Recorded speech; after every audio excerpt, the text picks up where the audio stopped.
Değerli izləyicilər, bura Şəmkir rayonunun Çınarlı qəsəbəsi Şəhid Hüseyn Qəribzadə adlı olan küçədir. Və onu bildirmək istəyirəm ki, dünən axşam saat 12-dən külək nəticəsində həmən bu elektrik naqilləri yerə düşərək qırıldı.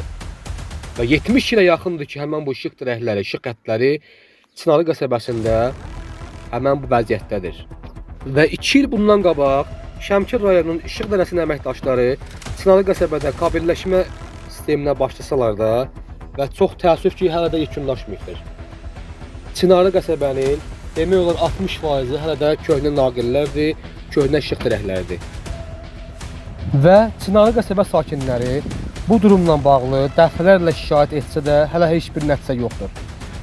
Qəsəbə sakinlərinin televizorları, soyucuları tez-tez yanır, zərərsіз hala düşür.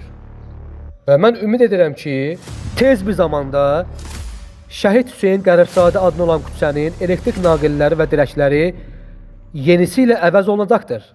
Və bu məsələ də ümid edirəm ki, öz həllini tapacaqdır. Bizi izləməyi davam edin.